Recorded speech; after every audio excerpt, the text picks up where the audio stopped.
Yeah, but you know what I hear gets people sometimes? It's not that song. It's the samples they use. The sample might and get the us pulled 3 down. samples that they use hit you up. Okay. You know? Is this being picked up? Can we hear this? Lightly. So what would happen? Let's experiment a little bit because I don't have a lot to talk about this week. Yeah. So will this on your feet? Do I have to? Let's get it on to see.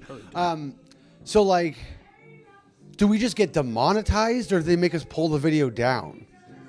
So what I've seen is there's threats of demonetization for certain things. Sure. I've seen also other videos, not mine, but like things I've watched where they just cut the audio completely. So you're like, even my talking would get cut off during all of this? Yeah. But I don't know how they decide which one to do. So would it be so if you ever wanted to protect yourself on a podcast, all you'd have to do is if I wanted to be like faggot, nigger, faggot, but just play a song over top of it, and then maybe they would self-censor it for me. Well, no, I think if you did a 50-minute podcast and you said that over a song, they wouldn't go, well, this chunk we're going to mute. They mute the whole thing. Oh, they just mute the entire podcast. Yeah, but I think they've done that more when I've seen people upload movies illegally onto YouTube. Yeah. Which God bless those people too. Yeah. Is there any better human being on the planet than the person who sits down and goes, I'm going to make sure that the entirety of Home Alone exists on YouTube? Yeah. That person is a real, that's a real hero to society. So, Kanye dropped his new album, not a single reference to Hitler in the entire shebang. It's just not controversial at all. It's interesting. Which is crazy because I just showed you that article where Hitler is alive in Argentina. Yes. Yeah. Correct. Yeah, that is. I would love to get that guy on the pod. We really got to find a way. If we can be the people who actually get Hitler on the, because there's an outside chance he's Hitler. Yeah. Very outside. But. Yeah. What do you think statistically here? We're gonna go to our ChatGPT segment of the week. Real Mike quick. sounds way better, by the way. Yeah, I know. That mic was vanity. Hey, you know that guy that says he's Hitler or whatever in Argentina? Is there a statistical breakdown of what the likelihood is that he's actually Hitler? Because there is a chance he's Hitler. Yeah, I mean, a lot of Nazis went to Argentina. Yeah. So it's not like a wild out of place. It wasn't like New Guinea. Yeah. You know, it wasn't wildly out of place. The country that the guy's from. I almost the thing I guess I would say is if you're Hitler, so what? He would have left in 47. Something like that. I think so. 53, 59, 79 years. You just stayed in Argentina. He's way more Argentinian at this point than he would be German or Austrian. Yeah. He's the least amount German out of all of them. If that's him. Yes. He was born in Austria. Yeah. And he spent 79 years in Argentina. The man is barely German.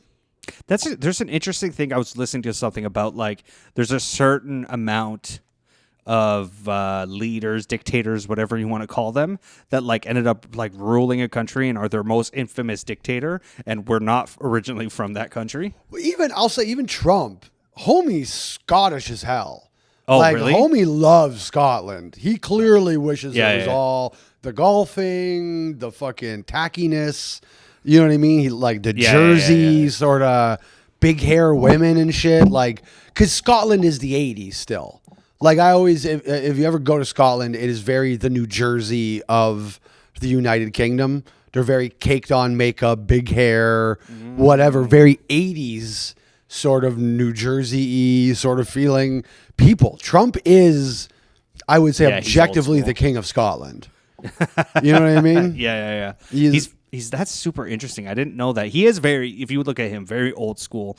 He's definitely one of the people who says, maybe not out in public now, but I miss the old New York where there were prostitutes and oh, absolutely. Yeah. He misses those days. Yeah, of course. Well, and because there was a difference then. I think all rich people miss those days. And even though the disparity between us gets greater, we look at the 80s as this lifestyle. I think Lifestyles of the Rich and Famous really encapsulates what we say when we think 80s. but there is actually a much larger gap between rich people and poor people in the 80s. Now. Oh, now. Than there was in the 80s.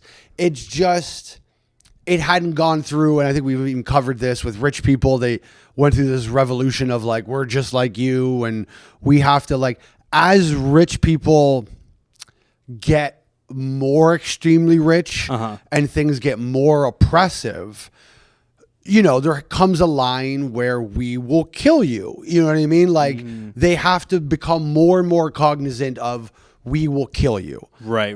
Like you're this is getting out of hand, and if you're this, so they want to wear. Elon Musk wants to wear jogging pants and a hoodie and act like he's just like me and you, because he doesn't want us to go, oh man, that's too much, we should kill him. Yeah. So you think there's a Marie Antoinette thing in the back of every rich person's head? Yes, they don't want. Yes, they're all aware of let them eat cake. Yeah. So they need to do whatever they can to not look like. Again, remember we talked about. I think I explained what learn to code was a few episodes ago. Yeah. Where these miners were told learn to code, and that became like this sort of Marie Antoinette moment in America. Yeah. So I think like rich people need to. Whereas like, when the difference between a rich guy and a regular person was merely like, you know, he had a car or whatever, it was like they had to dress, like they had a sense of responsibility to be like, hey, I'm rich. And like, also rich people used to be the term job creator. Rich people used to create jobs. Yeah. You know what I mean? Like a rich person was like, I opened a factory and now there's jobs and whatever. Now rich people are just like, look how many factories I've closed. Yes, exactly. Yeah. Like they go around closing things and destroying jobs, and that's how you get rich now. I argue the biggest problem, one of the biggest problems we have with like the new idea of like making money became, it's not about how much money you make, it's about how much money you save. Sure. And now even people who run businesses live by that same, like they do want to sell more, but what's more important is selling things for less and stuff, and that affects like jobs. And this is, again, if I was going to save America, one of the first things I would attempt to do is just shut down the public market for businesses. The second a business goes public, everything goes to shit. Terrible. It's exactly what happens is they just cut every job possible because, and again, this is not, listen, Luigi Mangiani, very handsome, everything's fine. I don't really hate the man for what he did. I get the spirit in which he acted, but it is a CEO's fiduciary responsibility to act in his shareholders' interests, which means like that dude, the next guy still has to do whatever the guy, the James Thompson or John Thompson or Josh Thompson, whatever the guy's name was that he shot, the next guy still has to do the same thing. Or they put him in jail. Until that system changes, nothing changes anyways. So like, who gives a shit ultimately? How did this start with Kanye? It all goes back to Kanye. Everything is. By the way, and I was talking to Kennedy about this. Oh, okay. I was talking to Kanye about this. I don't think we're that far removed from being able to talk to Kanye, which is kind of my point of what I was explaining to Kennedy. Is like, it's like this album came out. Nobody really, it didn't receive a lot of buzz because he didn't do anything crazy before it came out. A lot of people are fairly turned off all the Hitler business. Yeah. So like, this is a great time to buy the dip with Kanye. Sure, yeah. Because history will be very kind to him. Like, he's our Andy Warhol. It didn't last long enough. He didn't stay in that pocket of Hitler long enough. No. That I think if he continues to make art until he's 60, we're not going to remember. Much like Hitler himself, the 120-year-old man in Argentina. Testing. Yeah. Much like the 120-year-old Argentinian man who claims to be Hitler. Yes. He also didn't stay in his German phase that long. Like, you know what I mean? When you look at the scope of Hitler's life. Like, Hitler will literally look, if that is Hitler, that guy, he will actually, it actually means that Hitler will look back on his life and being the dictator of the greatest totalitarian genocidal movement of all time will simply be like a part of his story. You know what I mean? Yeah. Like he actually ran probably a different. Can you pull that guy up? Can we see what anything sure. about What he that looks guy's like? life? Yeah, just whatever kind of details they have on this guy's life, because it really is like he's not just Hitler anymore. You know what I mean? Like he has. It's almost offensive. Like I would love to do a podcast that rehabs his image of like, well, you know, but you don't understand what he's been doing for like, you know, like the podcast to have like ex KKK members on or whatever. And they're like, look at how much better this guy is now or whatever. Well, Hitler hasn't, I mean, if you think about it, if he's secretly Hitler, that means he hasn't committed even a parking infraction in 79 years. I mean, this guy must have been squeaky fucking clean the entire time he's been living as not Hitler. Yeah, or Argentinians, as they say, are really in that much secret support of Nazis, and they go, "Oh yeah, we all knew he was Hitler, but like, he's a great guy." Yeah, well, yeah, he had a wonderful ice cream shop, Airbnb. Yeah, no, I don't know. I mean, so a 120-year-old man claims to be Hitler. What a bold move. Like, did he get diagnosed with something? Why is he just okay with being Hitler now? You know what's great? It says fact right there. That's wow. On the article. It says fact. It says it. Yeah. That's the checkers. Where's this article from, by the way? New Top? Sure. New Top? What is that? There's no, like, this. I mean, this is the internet now, so. Okay. The idea of we had to fact check this or anything like that. Yeah, he's probably not Hitler, but it is a fun idea to think that he could be Hitler. It is. What do you think happened to Hitler? Do you think he died in that bunker? Yeah, probably. Yeah. It sucks that you just kind of have to go like, do I trust Russia or do I trust, you know, and Russia's story is they kind of give him the Bin Laden treatment. If you believe Russia, Russia's claim is that they just like dropped him off in the woods. Yeah. And is fucked off, which that seems hard to believe. Which is funny. I just realized is the end of Inglourious Bastards, kind of. They just drop Hitler off in the woods. Well, not Hitler, but the German guy. Yeah. Yeah, that's Russia's claim on it. I went to the when I was in Germany. There's you know, the bunker, the site of the bunker in which Hitler supposedly died. For years, it didn't have any markings in front of it because they were like afraid that people would go memorialize it or whatever. It's public housing, which is very funny. Like to have like a socialist public housing program. A library would have been objectively far more hilarious. They really missed an opportunity. Germans not known for their sense of humor, but they really missed out on not putting a library on dead Hitler. But yeah, they have a sign there now. Whatever. Okay. Yeah. So here's the facts I have on it. It says the claim, which first gained traction several years ago, suggested that he revealed his identity after remaining underground for nearly 70 years. However, investigations and historical evidence indicate that the claim lacks credibility and is rooted in long-standing conspiracy theories. But so from what I'm reading, the evidence that he's Hitler is that he says he's Hitler. Yeah. And that's the whole story. It is fun. Like, it would be fun to think that Hitler would hit, if he did survive a certain age, where he'd just forget to keep that secret. You know what I mean? Like, at a certain age, Hitler would just be like, I was Hitler. Yeah, you know what I mean? Yeah. Like you couldn't keep it together forever, you know? I find Hitler so fascinating the more I think about him. Just the fact how much it sounds like you're having fever dreams about Hitler. Nightly. He's just fascinating. Actually, that's not 100% true. I think about Mussolini way more than Hitler. I also enjoy Mussolini. Mussolini's just fast. He's fun. I love the way they took care of Mussolini. Like, it was, you're saying it nicer to me, but no. Mussolini, Al Duce, we'll call him. You know what they did to Mussolini when they got him, right? Like I don't remember. I listened to a whole documentary. I focused more on his early life because it was a lot of fun. But this is my favorite thing Italians ever did. Yeah. Was when they ousted him, they hung him up in the streets, and people took pisses and shits on him. Yeah. Like, think about just like someone Nona in a nightgown with a pot of fucking espresso getting a dump ready to just shit on Mussolini. what I found was great. That's hilarious. You gotta say pizza and then shitting on Muslim. That's great. Yeah. Although I believe pizza was technically a region of France, but that's controversial. Okay.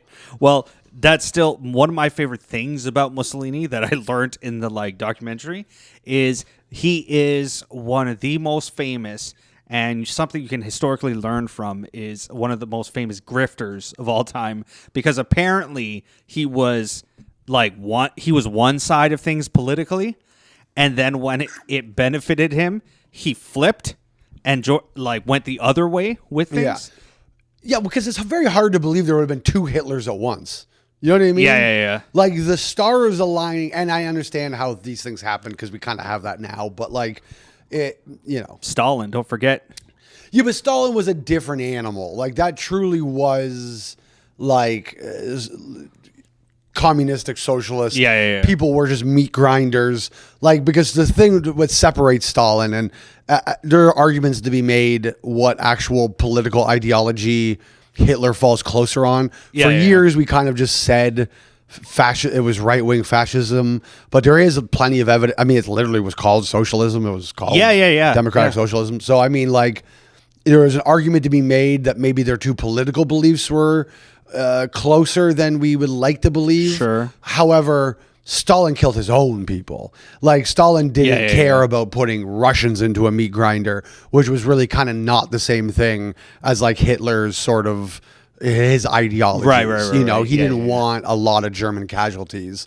He didn't care about Jewish German casualties or Gypsy he didn't consider German. those his own people. Exactly. Yes, but his own blood and soil, he wouldn't want. I don't think he had the same desire to put them into the grinder the same way. Which is also funny. Goes back to it isn't his own blood. Maybe I guess you could arguably ethnically, but it's not his soil. Because he's Austrian. Now, I believe that you would get into Prussia type shit at that point. Okay. Yeah, because I think Austria would have been part of larger Prussia, I believe. Yes, it was. Yes. And I even, World War I believe Germany was brand new at that point, correct? Yes. That was just after Prussia fell. Yes. So, yeah, I try to know. It is interesting being a podcast that knows just enough to be interesting in conversation, but not enough to actually teach anybody anything. You know what I mean?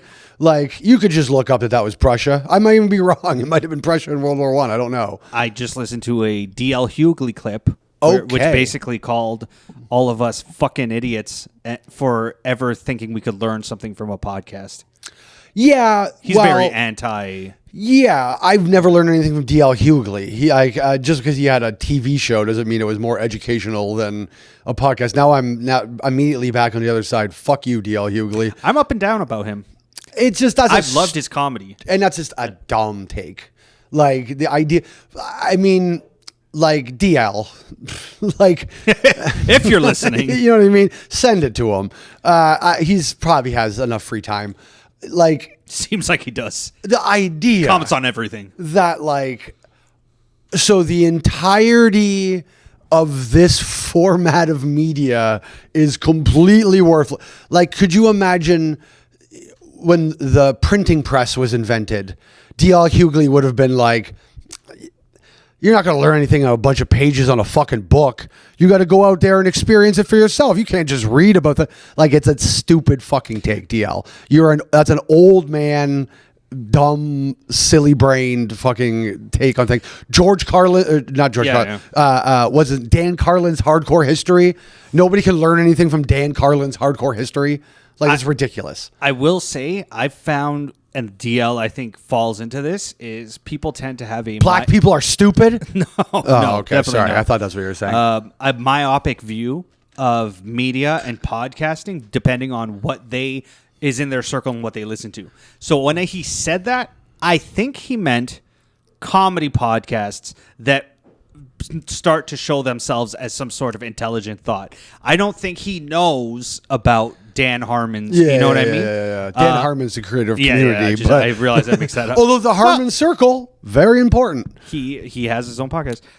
But yeah, I think Dan Harmon's a genius. I'll give Dan Harmon a lot of credit. Yeah, he's been canceled for fun stuff, right? Yeah, Didn't I Like think so. he got into shenanigans. Didn't he? Word stuff, I think, not like. Yeah, but didn't another guy that like worked with him, wasn't that like the somebody that worked? Oh, wait, is Harmon Rick and Morty? No, he has nothing to do with Rick and Morty, does he? I think he might. Does he? Was it the other guy? Did he like help the one guy and that guy like aggressively tried to fuck like a Asian teenager or something?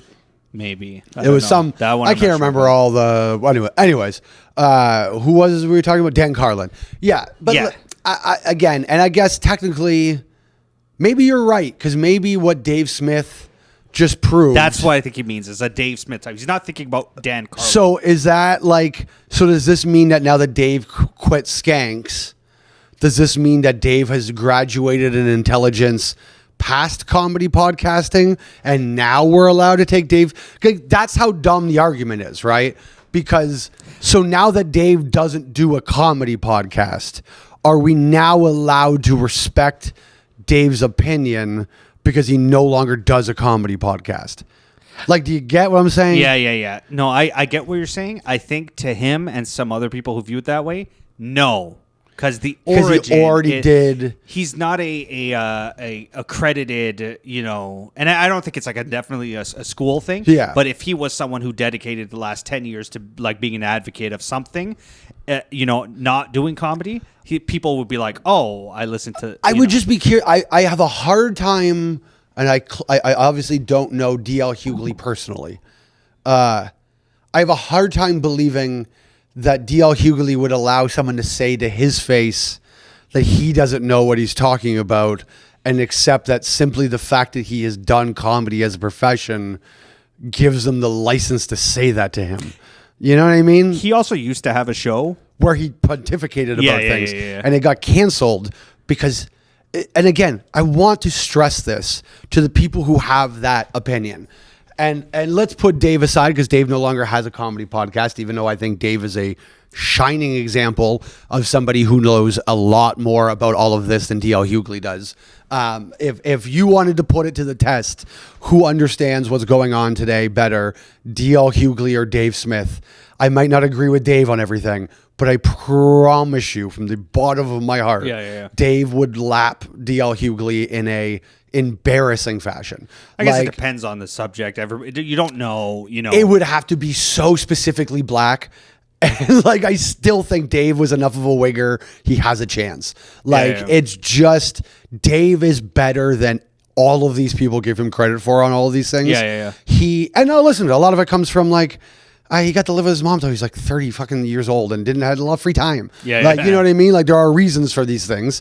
DL Hughley had probably a lot of things he had to do. But he had he had to do his own laundry and whatnot. So maybe there wasn't time to learn about all of this the same way Dave had. So, you could say that Dave had a cushioned position to get to where he is. However, he took the time and did the work. And I, again, promise you.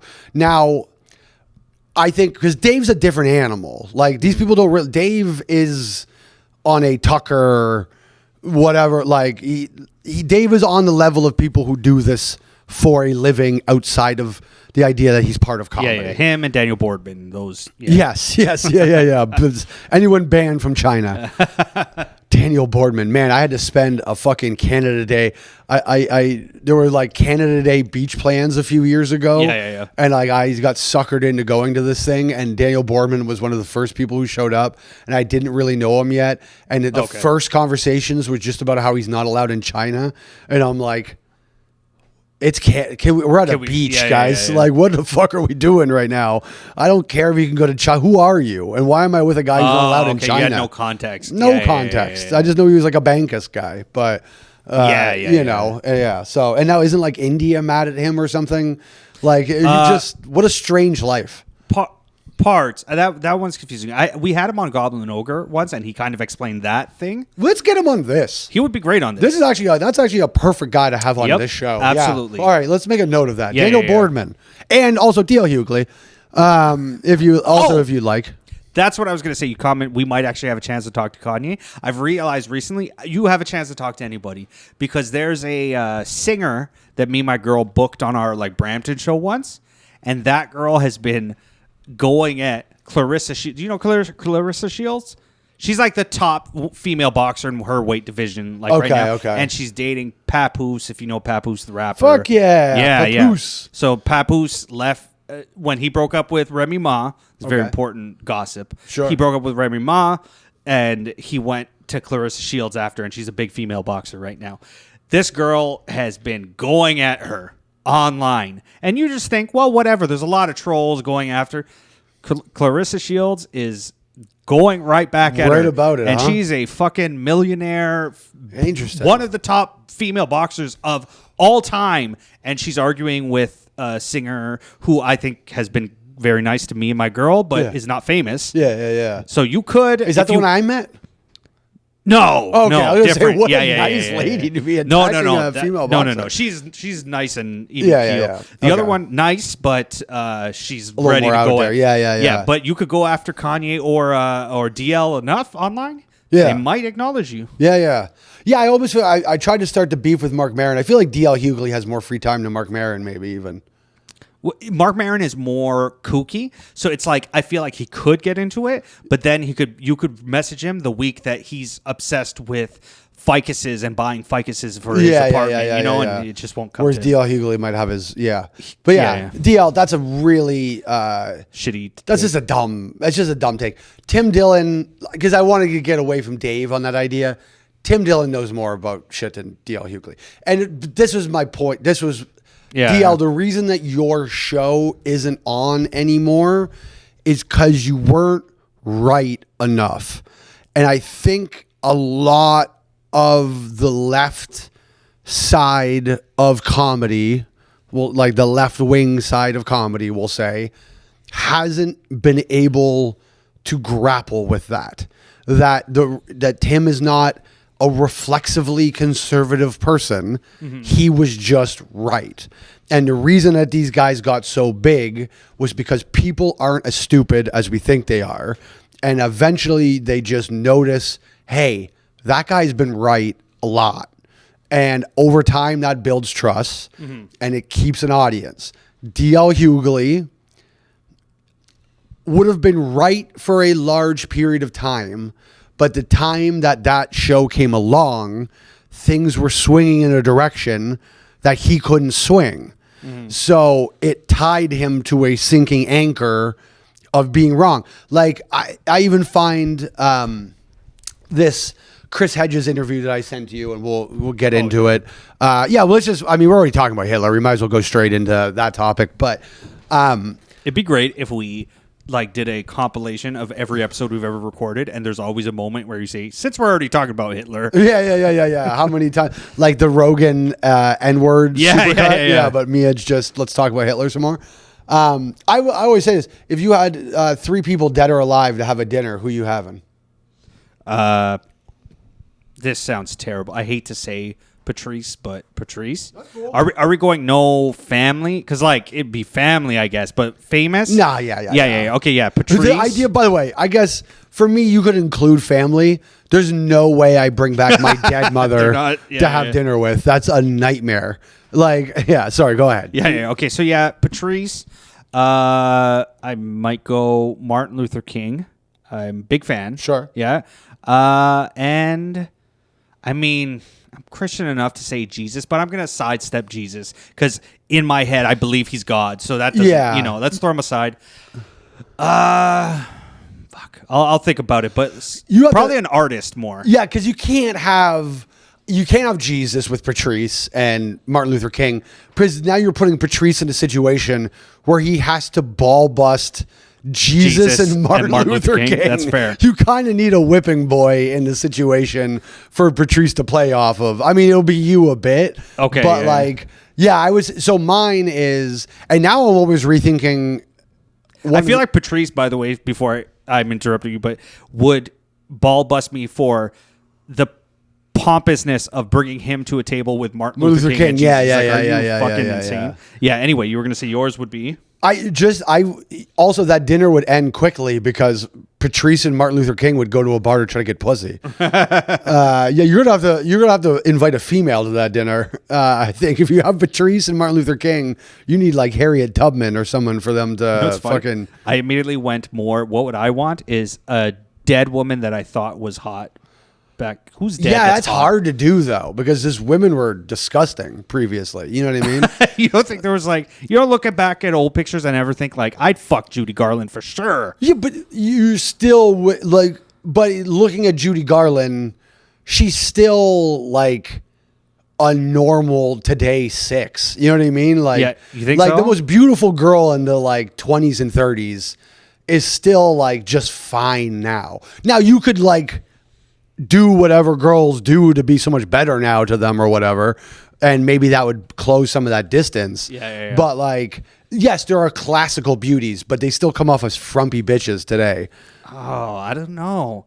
I'd have to think. There has to be. No, I've seen some girls that you saw back in the day, and like, more. Maybe I'm going too far back, like Judy Garland, but like 70s, 80s movies, where some of them could be dead due to drugs. Some of them were looking good. Like Marilyn Monroe. Yeah. Right? I think we all, that's the obvious, you kind of have to go with Marilyn Monroe as whatever. Like, is Marilyn Monroe even that impressive today?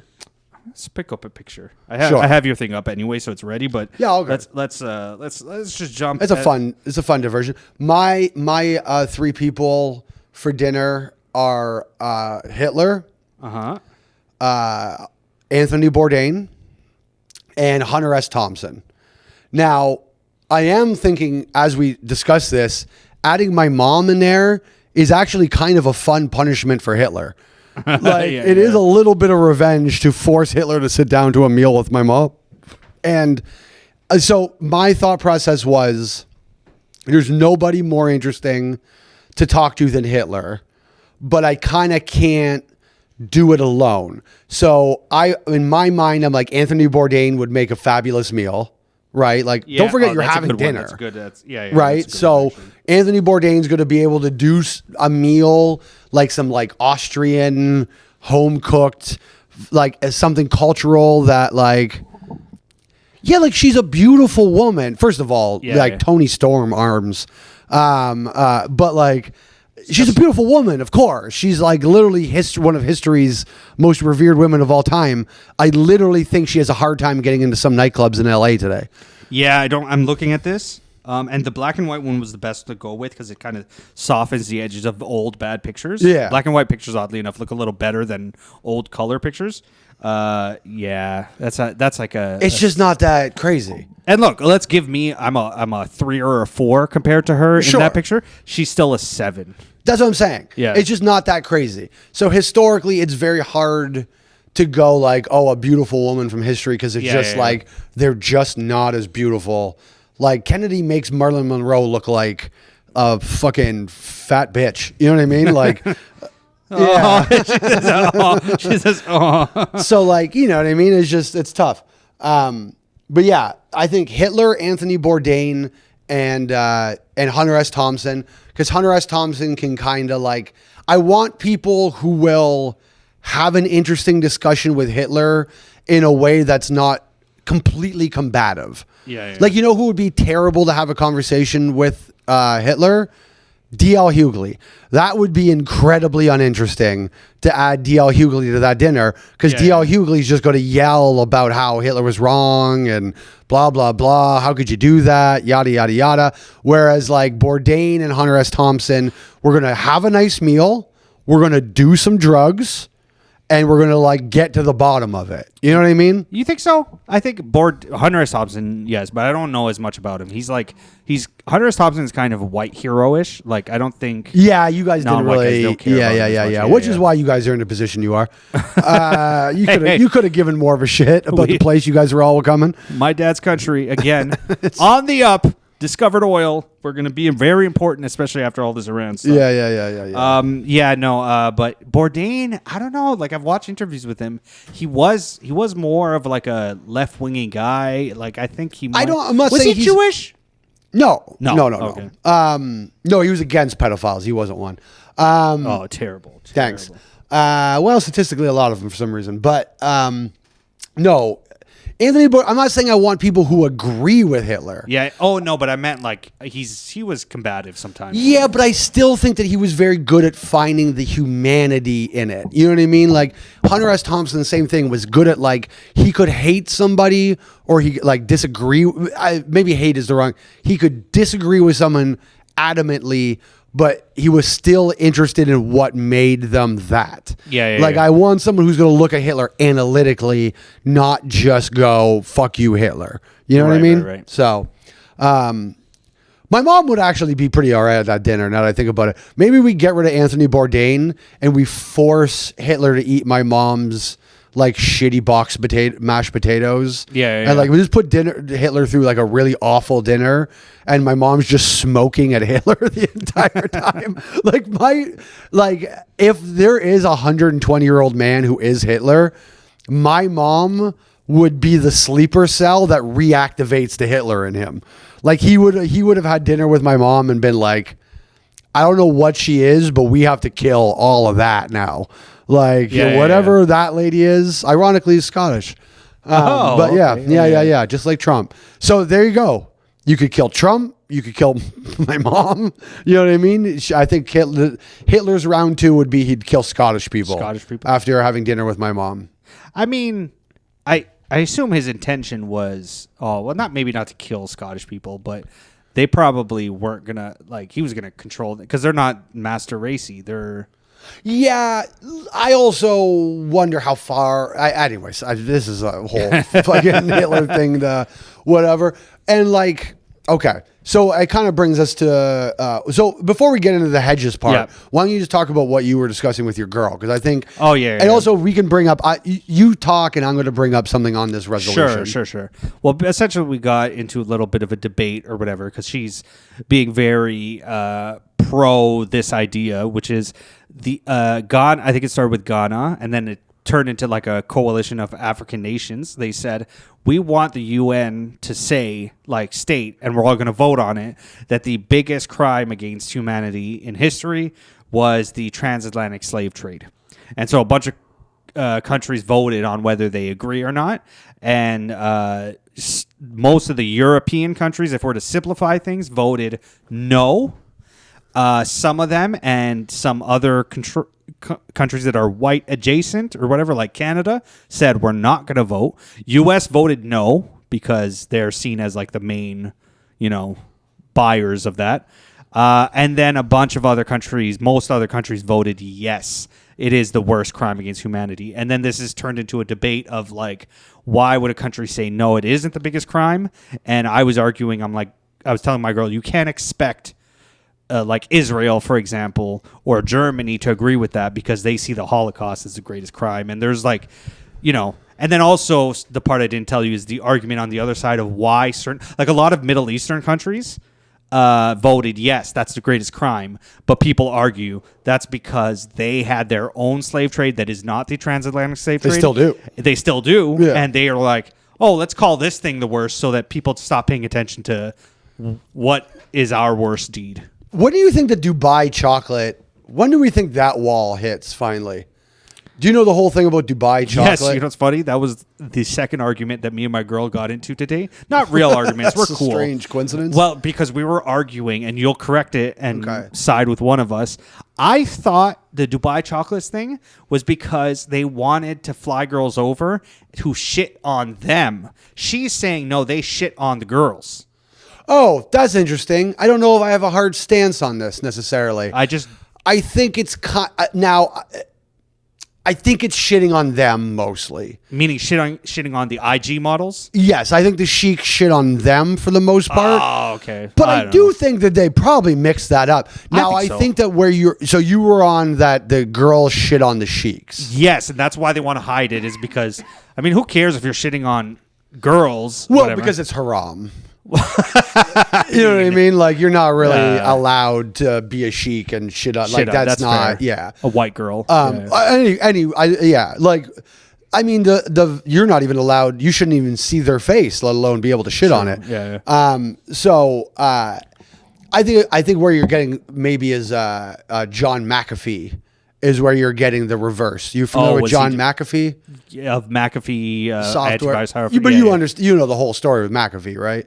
Well, I know he got into trouble and then he was out thinking he had disguises. I watched a documentary about it, but I don't remember as much. He was a wild boy. Yeah, yeah, Probably yeah. killed his neighbor. Yes, Yeah. He's probably also, by the way, good chance he's either still alive and hiding, or he got killed and he told us he got killed before he got killed, and they did it anyways and whatever. Because there was like a thing right before he got killed or died. Like I think he overdosed or whatever, and it was like, if I do this, it isn't me. Now, he was also a troll, so that also, if you knew you were going to kill yourself, is also a hilarious thing to do. Yeah. That So is who hilarious. knows ultimately? But he liked getting shit on. Now, he didn't get shit on directly. What he enjoyed was sitting under a glass table and having them shit onto the glass table. Didn't Chuck Berry like that? No, Chuck Berry put... he had a Piss? chain of Chuck Berry restaurants that he put toilet cams and everything. So Chuck Oh. Berry just liked watching people piss and I shit. thought I had heard the glass table thing. It's listen, he BB King? obviously had a fetish towards Yeah. bowel movements regardless. Yeah. So like, did he also do that? Yeah, I'm sure that's probably safe to assume he got into that type of shenanigan too. But yes, no, the Dubai I will chocolate say thing is... in favor of my girl, because I know she would say this. What we've just said is a white lie, and none of that was true about Chuck Berry. That's, Not- oh, oh, a that's white what- lie that's as what in black people white would people are say, lying. that- Yeah, that's- black those are people white gotta lies. stop that.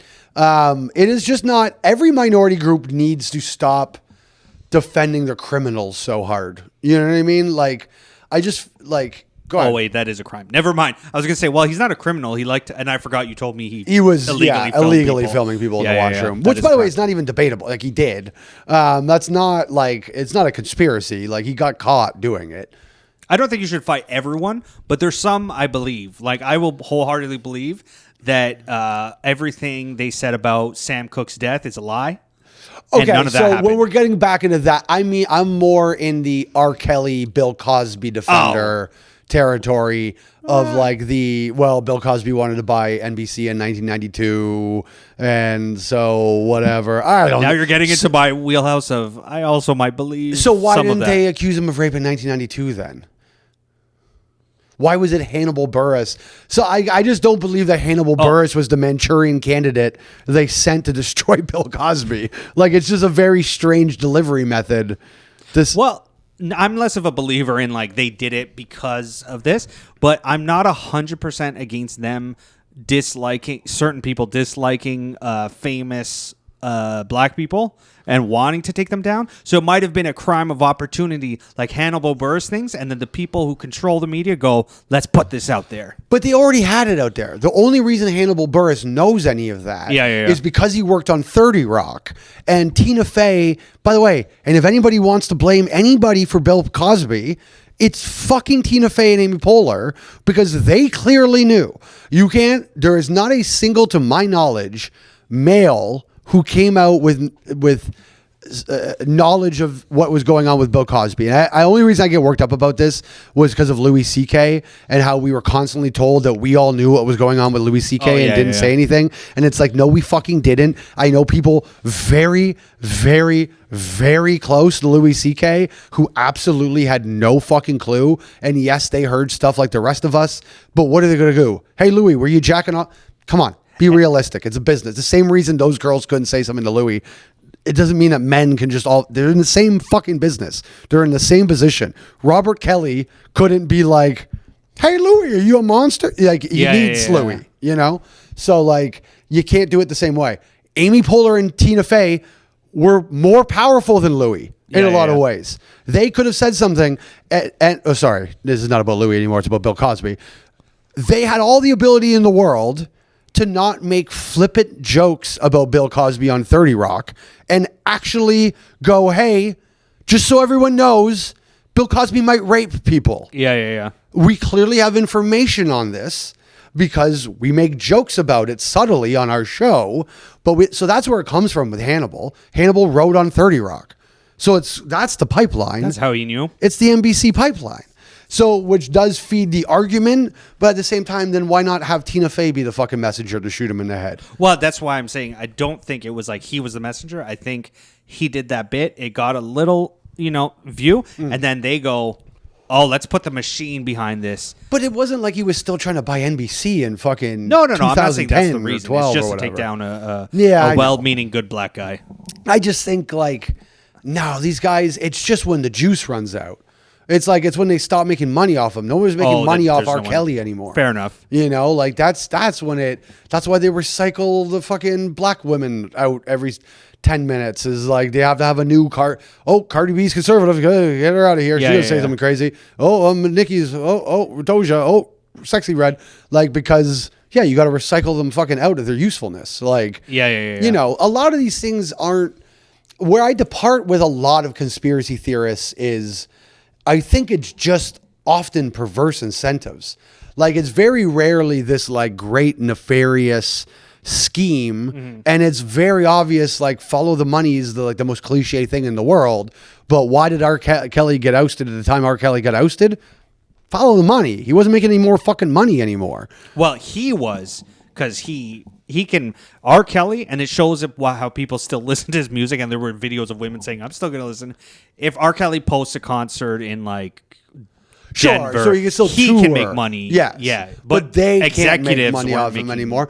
Also, at that point, he had settled so many lawsuits. You know this about R. Kelly, and I have kind of personal knowledge on this. He doesn't own any of that anymore. So everybody who's like, "Oh, don't play R. Kelly." You're not taking money away from R. Kelly. You're taking money away from some girl who works at CVS who was raped 8 years ago. Right. That lady owns Ignition now. Like there's a fucking manager at the Rock and Roll McDonald's in Chicago who owns 12% of fucking Trapped in a Closet or whatever. Yeah, no, all these ladies own the music now. Wow. So when you're not playing R. Kelly, you're depriving them of the money. Every time you play an R. Kelly song, a victim gets paid. So like you should literally just be playing R. Kelly nonstop. Chocolate Factory.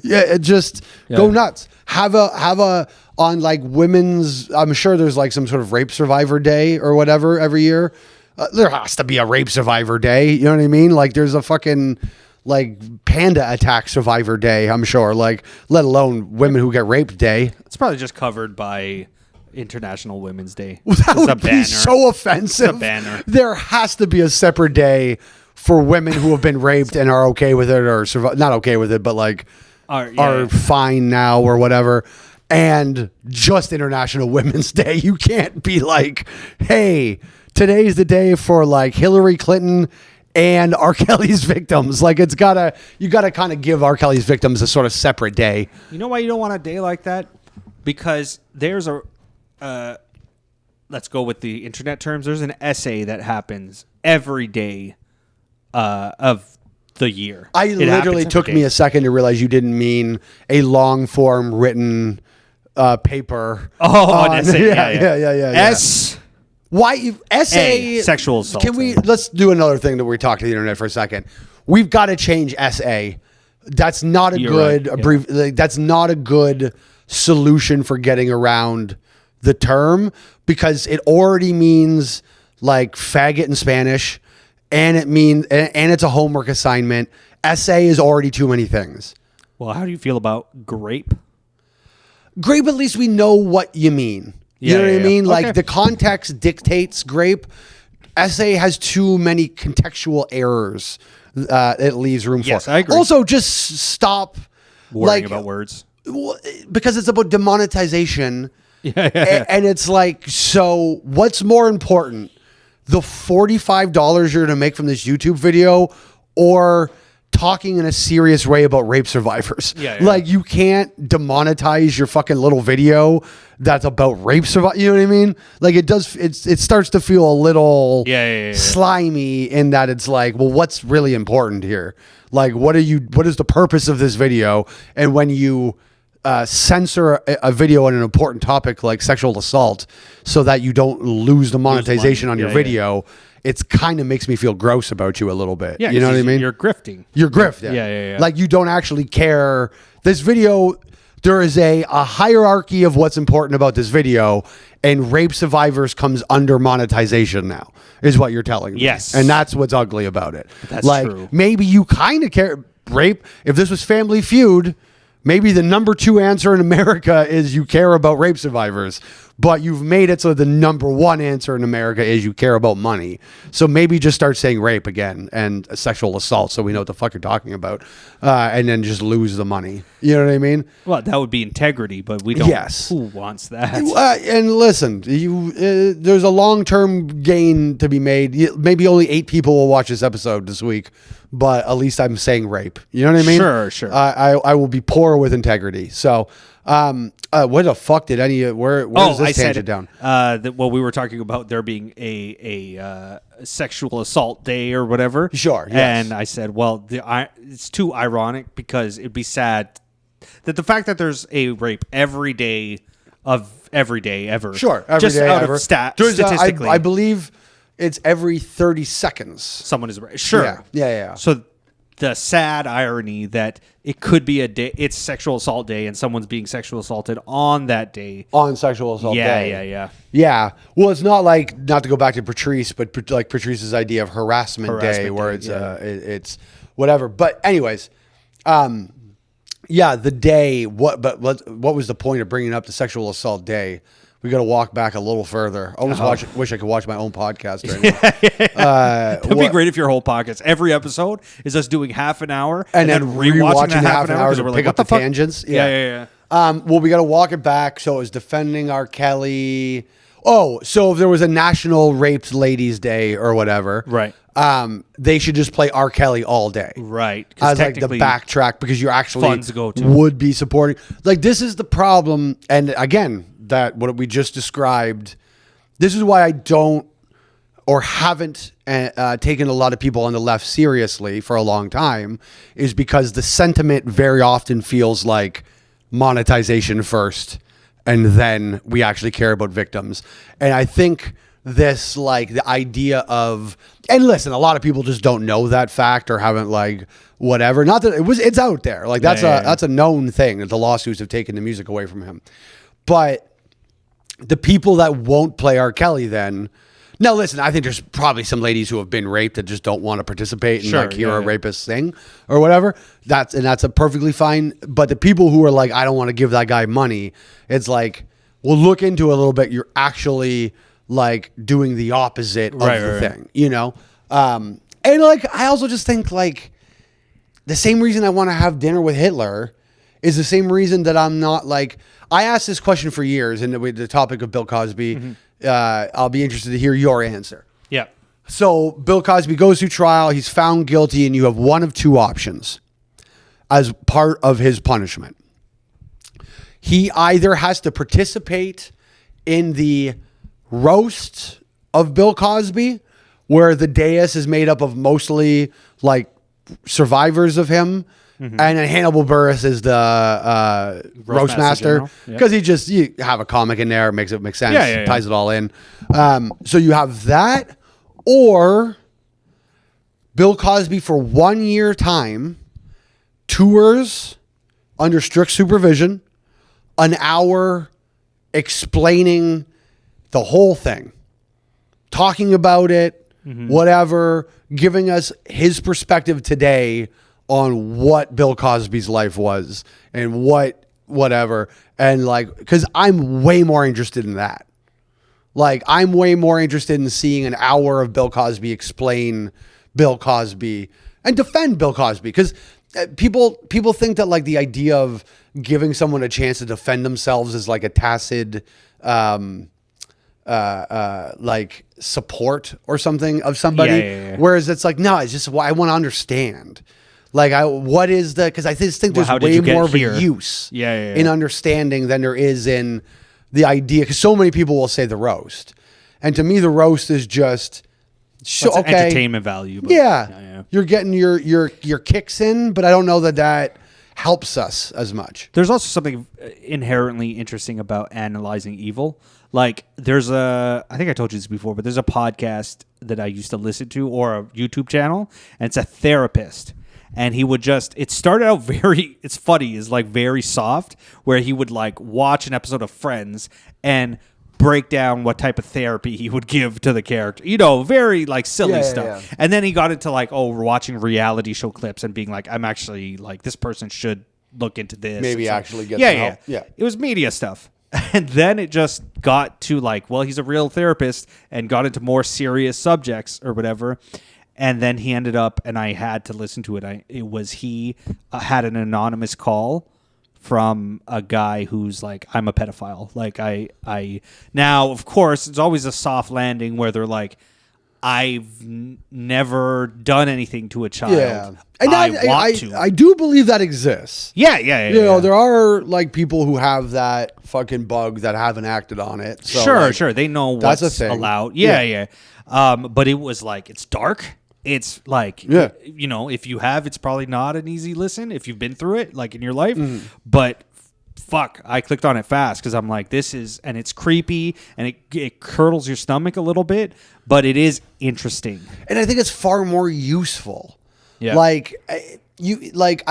always, again, when it comes to arguments, as Rob loves arguing, I always look at like, what is productive in the situation. I very rarely am like, I just want to beat up on something. I just want to hammer this point home. I really do like going, something was like gained from this interaction. Like for years, people hated me on Facebook because of, that's how I would mine for material. I would say not something I didn't feel, but I would take something I feel and say it far more incendiary than I would if I was trying to have like just a conversation with somebody whatever.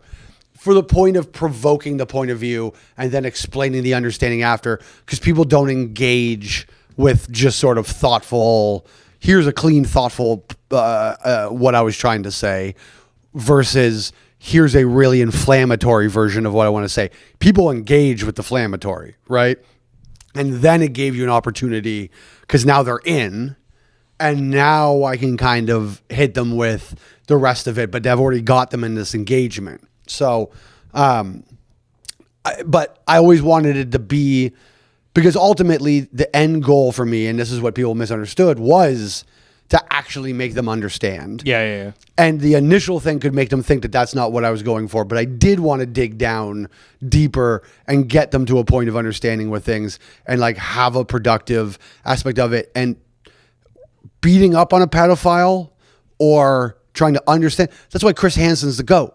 Because he sat there and talked to the pedophile for a while, as opposed to these new like YouTube pedophile catchers who like, I'm just going to embarrass you in a Walmart and make you call your mom. I'm going to hit you a few times and stuff. Like there's a bloodlust there that I understand you're satiating, but it's not the same. It's fun. Yeah, of course. Yeah. And like, who's going to feel bad? You know what I mean? Like the internet has found the perfect target to bully because there is no sympathy for that person in the entire world. But ultimately, you're still just being a bully. Like, there is nothing. Whereas Chris Hansen took predators off the street and helped us better understand them. Like, Chris Hansen was like a benefit to society. Whereas these guys, they don't take these predators off the street because half the time they handle it improperly. And we don't learn anything. Half the time, the YouTube, internet predator guys are just catching super Indian or super retarded people. Just like super foreign that they just don't even know how wrong this is. You know what I mean? Because it's just culturally it's different. Or like what I don't care for is when I see a YouTube pedophile one where you're like, I think that person could have typed any age in the entire world and that guy would have shown up. She could have written 13 or 93, and either way, that guy's just going to show up for companionship. Like, he does not he's not a pedophile. He's pretty mentally handicapped and very lonely. And like the YouTube guys tend to exploit that quite a bit, whereas Chris Hansen didn't do nearly as much of that. I do think there's not a lot, but there is a lot of guys who are okay with having sex with a 15-year-old. And also a 19-year-old and also a 25-year-old. Maybe they hit their limit at like, I'm not attracted to 40-year-old women or whatever, but they're like, they're not like in particular. I like teenage girls. That's kind of what I'm saying with some of them. Is Yeah, like yeah. it's not, and yes, maybe 90 was too extreme or whatever, but like they're not. Oh, I want a child. They're just desperately lonely Horny. and incapable Yeah, of yeah. having normal social interactions with people because there's a language problem or there's a mental capacity problem, whatever. And again, not that they're like okay, like it's not like you just all right, get out of here, you silly goose. Yeah. You know what I mean? But like, it just doesn't have the same. There's not that same justice or righteous or reward. There's not like the same moral reward to it at the end. Like I went to high school. I played football with a guy who got caught by a YouTube pedophile sting. Oh yeah, Yeah, Brandon Capaldi. It's not online anymore. It got Yeah, taken yeah. down. I probably have it saved somewhere, but it probably got actually removed even from where the link I had. But it was like 30 minutes of him. He like took his shirt off at one point and hid in the bush. I knew Brandon Capaldi. I partied with Brandon Capaldi. This is a guy that Real was like, ladies' in man. my life. I mean, Brandon Capaldi got decent pussy. Yeah. He was not a guy who like, he's a guy that when I saw that video was like, oh, you like Brandon. I didn't follow him. I didn't know him much past high school. I think I hung out and ran into him one night after high school, maybe like 1 or 2 years after high school. Well, you were going to older person parties, and he was still going to high school. He was still had parties. to go to high school. Yeah, We were in a different. Well, he was actually part of like a group of guys and one of them I still know and is a really good dude, but that after high school they all got into online poker, and I think some of them moved to Costa Rica for a bit, which I don't know what the age of consent in Costa Rica is, but maybe I gotta consider that as part of the decision making process now. But like was not.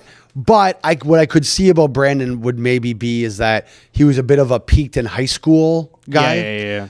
And so I think peaked in high school guys probably have a problem with then trying to relive that peaking. You know what I mean? Like going back and dipping into that. But anyways, we don't have much time left, and I do want to talk about this Ghana thing. Yeah. So, okay.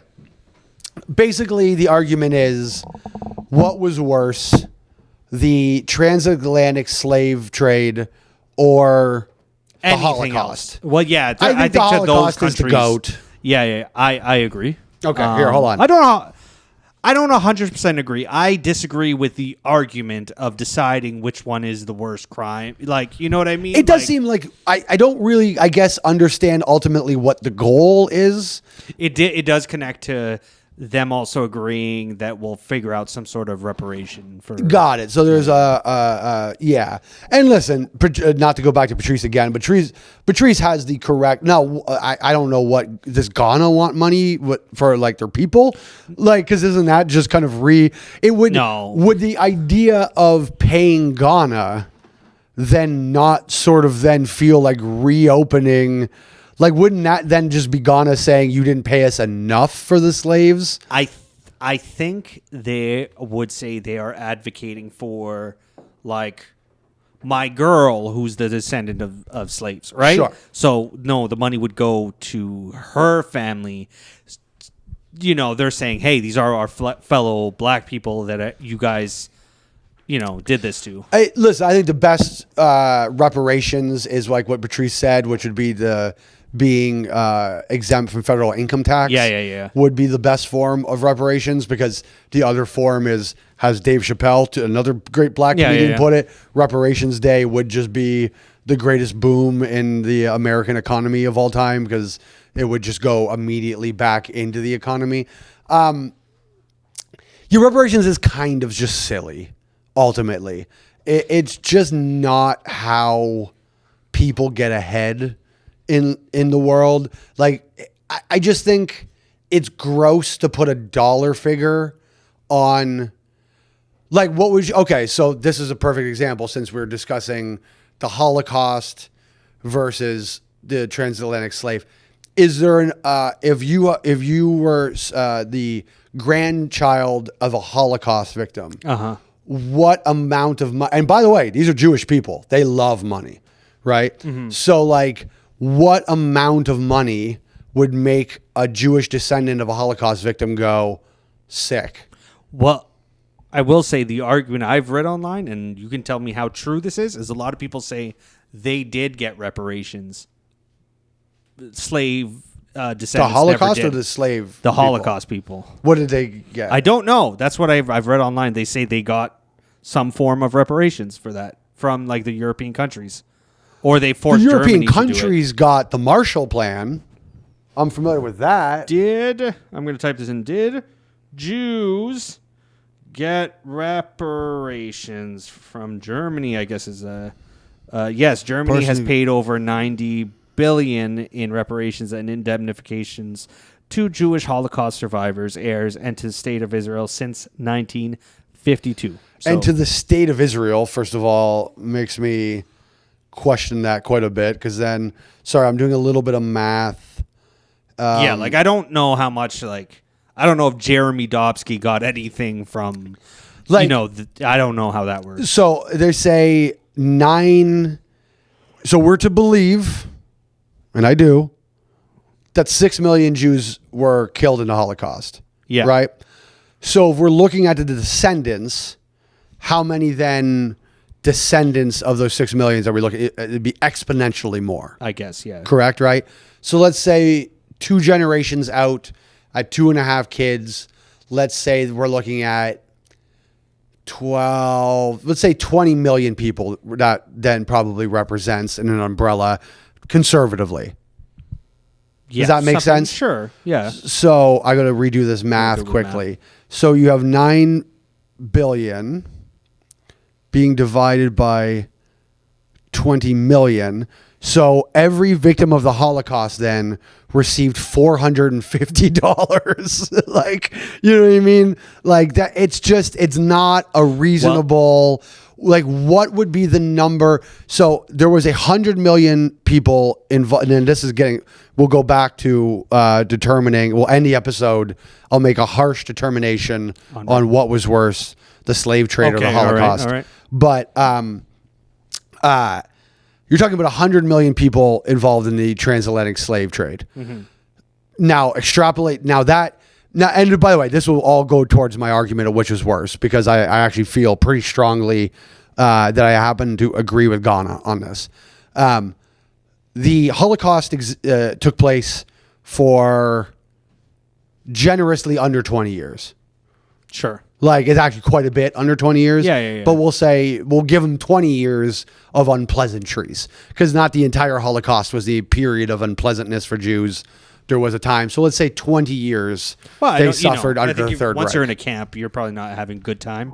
So I think No, but I'm saying even prior, the camps the last 20 years. Saying, yeah. I'm giving like a sandwich crust on either end of the camps. Okay, yeah. Of like things probably still kind of suck dick right, sure, on either sure, side. Sure. So I'm going to say 20 years of right, because there were some bubbles of anti-Semitism exactly on either probably end. more even on the beginning side. Sure. I imagine whatever they kind of got some sympathy after that. Yeah, probably a pretty good wave not of sympathy. Not as much as you think. But displacement and quickly they got ushered into being considered part of the communist movement in America, and that was a whole other problem. But let's say waves of sympathy, however, displacement and some troubles.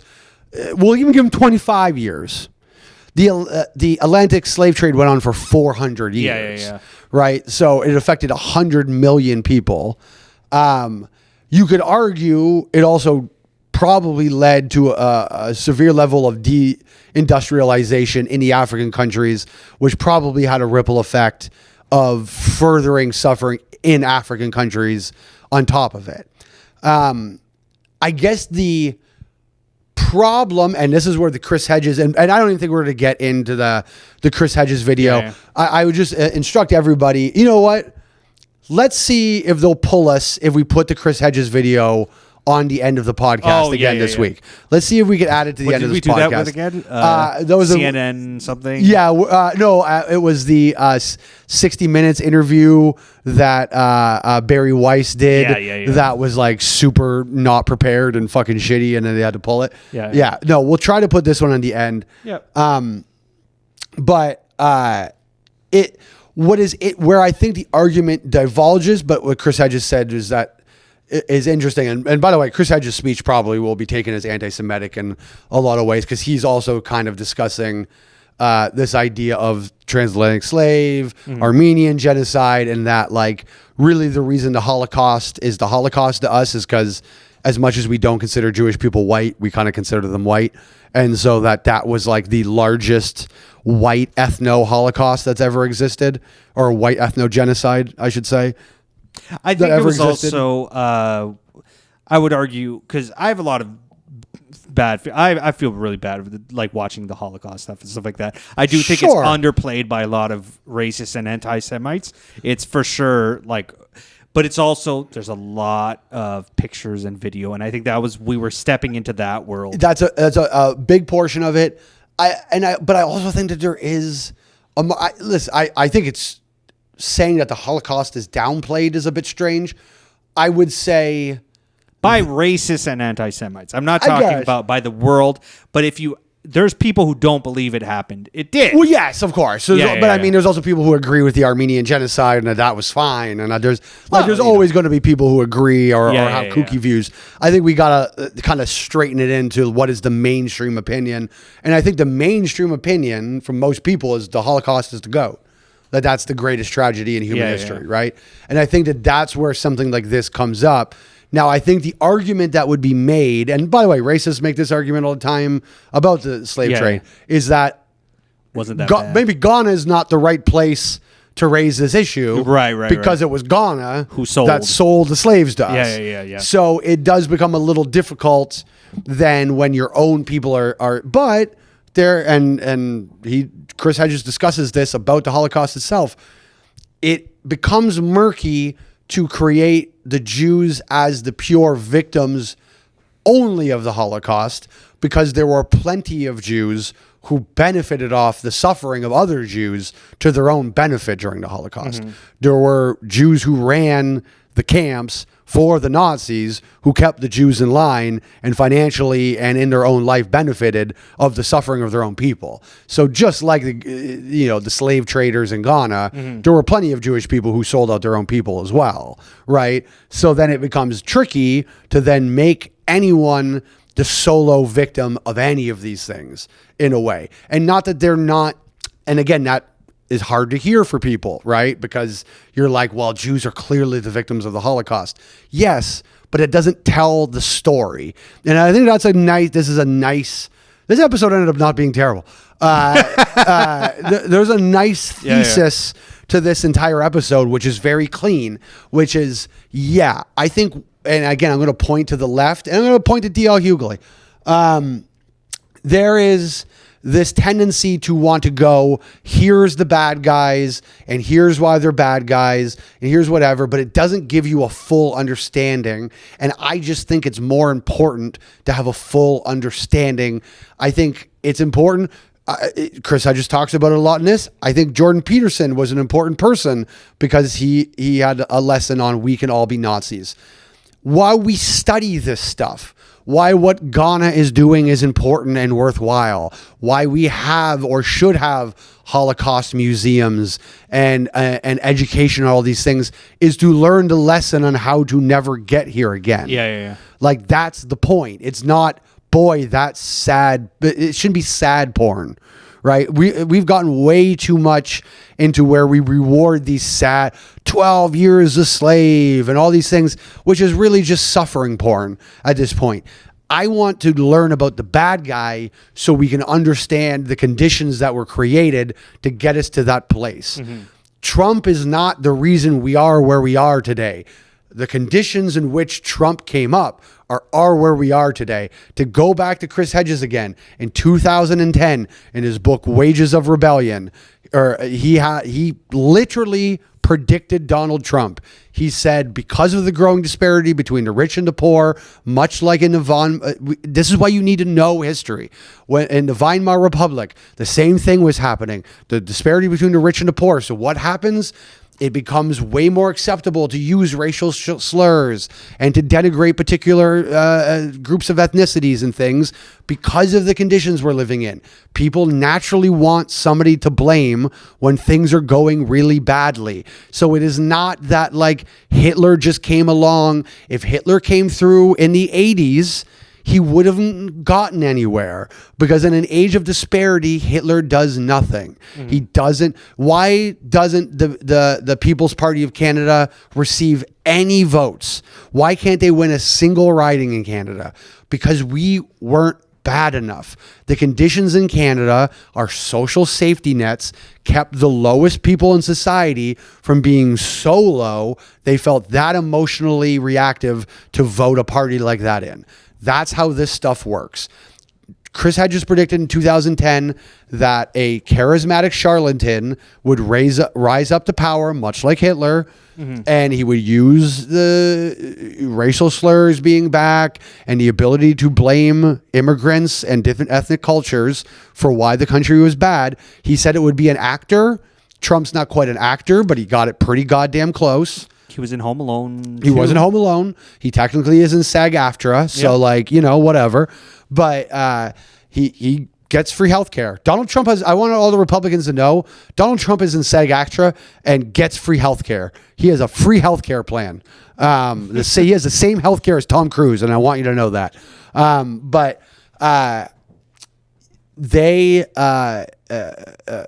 He predicted all this. It's the conditions. And that's why this stuff is important to know. That's why it's important to know that a Jewish guy actually sold out a bunch of Jewish people in those ghettos. Why it's important to know that there was because they're not just it doesn't mean that now Jews are not the victims. It doesn't take away their victimhood from the Holocaust. It just means that people are complicated, and bad situations create complicated, evil people. And these lines are not so clear, and history is not black and white, and it is written by the victors, and the victors don't really want to say. And also, by the way, a Jewish guy is the guy that fucking ran the thing. That's just not a pleasant thing to hear, and we're going to whitewash that stuff out of history for the most part. So, ultimately, that argument against the Guyanese thing, the Guyanese or the trans... What? The Ghanaian thing. The Ghanaian thing. Sorry. I always do that. Is Ghanaian? Ghanaian, yeah. Anyways. Or Ghanaian? I don't know. Ghanaian. Whatever. So, I think that, it probably is 400 years. It affects 100 million people. It displaced even more people than that. It affected the economy of an entire continent. And I know it seems weird to throw economy into it, but it does matter ultimately. If you look at like how the birth rate in Africa is now, I think probably also people get set in a way. You know what I mean? We look at like national identities. Those national identities were born of something. And when your national identity becomes that people are just cattle. Crop. People become crops, and I think that like that early foundation of things does kind of create a culture of human life becomes not that precious anymore, and that they're still feeling the effects of that. Fair argument. Ultimately. So, they just don't. There is no, the reparations come, listen, it was the Marshall Plan. $9 billion got spent. I'm sure a lot of that was Marshall Plan. A lot of that probably went to Israel. Again, $450 a Jew doesn't help a lot if that's what they were ultimately doing. Reparations comes from what was the actual impact? And the actual impact has nothing to do with your girl. And I'm sorry. Yeah. You know what I mean? She's not actually impacted. But Ghana is. You know what I mean? The larger black community as a whole, you could argue, is. But those are things that we have found, I think, much better ways of doing reparations for than here's a check. Here's a check's nothing. I just feel incredibly uncomfortable going, oh, your great-great-great-grandfather was a slave? That's worth about $1,500. I don't know. You know what I mean? It just feels a little off to me to put and I know that I'm the one who wouldn't benefit from that. So it's easy for me to say that would every descendant of slaves love $1,500? I'm sure they would ultimately. But it's I'll tell you what, we have this thing called a social contract. There was this great experiment done with bagels, and I'm not trying to compare black slaves with bagels, but, say you're in a workplace setting, right? And in the workplace office setting, they have two different offices. One of them has free bagels, But they have a little donation thing that says like, hey, if you take a bagel and some whatever, please just throw something. Bagel, leave a penny. Yeah, Yep. you know. And then there's another one that says bagels are $1. Yeah. The free one intrinsically always does better than the dollar one. Yeah. Because you've now written a social contract that this is my bagel. I get to use as much butter as I want. I get as many strawberries. If I fuck this bagel up and I burn one side of it, I get to take another bagel because I paid for this bagel. Yeah, I didn't pay for a burnt bagel. I paid for a good bagel. Whereas the people who get the free bagel might put in $2. They might put in $5 one week because they had a couple bagels and they hadn't whatever. Yeah, There's yeah. a social contract there that people feel that once you put that dollar on it, now there's an ownership, right? So what would you rather have? Truly, and Patrice, I think, would agree with me to wrap this episode up on a bunch of different tangents. I think Patrice would agree with me on this. The moral superiority, when you have a fight with your chick, right? So say you wanted to be a dick in the situation. Say you and your chick had a fight and she broke some fucking thing you cared about, whatever. Sure. You know what I mean? You had a Mickey Mantle fucking Sure, baseball and she chucked it against the wall and it's ruined now. And that's like a $500 baseball, right? Would it not almost piss you off more if she just gave you $500 for the Mickey Mantle baseball and said, don't mention that anymore? Oh, like to buy me off or whatever. It's but this is what it's worth. So Yeah. you know what I mean? Because you lose, because I guarantee you, the next time you feel something about that Mickey Mantle baseball, that $500 is the reason you don't get to talk about that no more. You know what I mean? Yeah, That $500 is the thing that gets thrown into your face. So the next Black History Month, we gave you your $1,500, bitch. Shut up. You know what I mean? It's not worth it. Reparations aren't worth it. So you're arguing you won't like the result if You you will take not the money. like the result if you take the fucking buyout. Just be the bigger people. That's it. It's a way cooler thing. I know that sounds strange, but just be the oppressed people. Look at Jews, black people. All right. They don't go around. You know why they got $9 billion for 200 million people? Because they didn't ask for reparations. They made their own reparations. They went around the world genociding and destroying people and going, well, we're not bad. It was a Holocaust. It's like Patrice's point on black people should be terrorists every day in America. And it's a blessing that they aren't. And that's the thing. So for $1,500, then every time you want to say America is a terrible, racist, whatever thing, I get to tell you to shut the fuck up. You got your money. It's not worth it. It's not worth it. So, anyways, so the winner is the Atlantic slave trade. Sorry, Jews. I think you're second place. As much as I love System of a Down, we'll put the Armenian genocide third. And I think that wraps up a pretty all right impromptu episode of Rob Loves Arguing. Yep. Cool. All right. Goodbye.